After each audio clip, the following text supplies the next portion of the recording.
Continuous Stirred Tank Reactor atau CSTR berupa suatu wadah yang umumnya berbentuk silinder dengan diameter tertentu, di mana reaktor dapat dalam kondisi terbuka atau terjadi konveksi bebas antara reaktor dengan udara di sekelilingnya.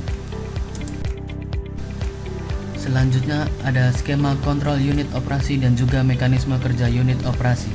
Skema kontrol pada CSTR. Reaktor tangki pengaduk kontinu atau CSTR adalah bejana di mana reaktan ditambahkan dan produk dikeluarkan, sementara isi di dalam bejana diaduk dengan kuat dengan agitasi internal atau secara eksternal yang merecycle isinya. Skema kontrol CSTR. Reaktor CSTR beroperasi pada kondisi tunak dan mudah dalam mengendalikan suhu operasi. Maka dari itu diperlukan reaktor dengan volume yang sangat besar sehingga nilai konversi dapat mencapai nilai yang diharapkan.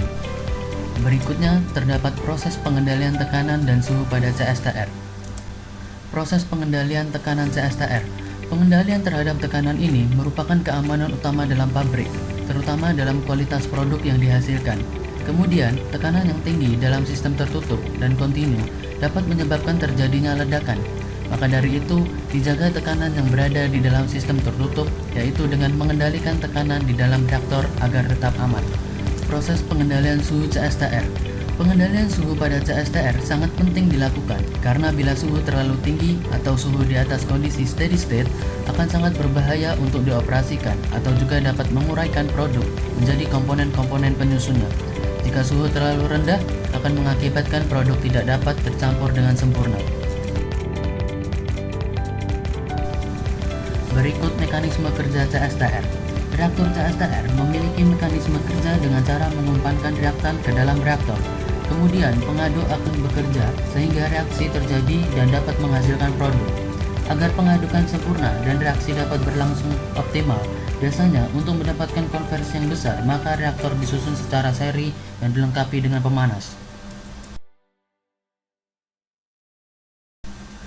Kemudian terdapat contoh aplikasi CSTR. CSTR sebagai pengaduk yang berfungsi untuk mencampurkan dua fluida bahkan lebih. CSTR digunakan dalam proses kimia industri seperti industri makanan, industri yang memerlukan proses pencampuran fluida lainnya. Kemudian terdapat simulasi CSTR pada MATLAB.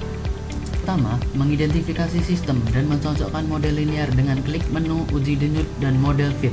Untuk langkah ini, loop sekunder harus berada dalam mode P only, sedangkan loop primer dalam mode open loop. Model akan segera ditampilkan di layar. Langkah kedua, menyetel parameter pengontrol. Setelah model sesuai dengan data yang diperoleh, klik menu Tuning Parameters, di mana tersedia berbagai metode berbeda untuk menyetel parameter P, PI, dan PID. Langkah ketiga, mengatur pelacakan titik, yang dimana kita dapat memasukkan titik setel yang diinginkan dan mengevaluasi kinerja pengontrol yang dirancang. Cukup atur titik setel di bawah model sistem dan klik tombol Simulate. Thank you for watching.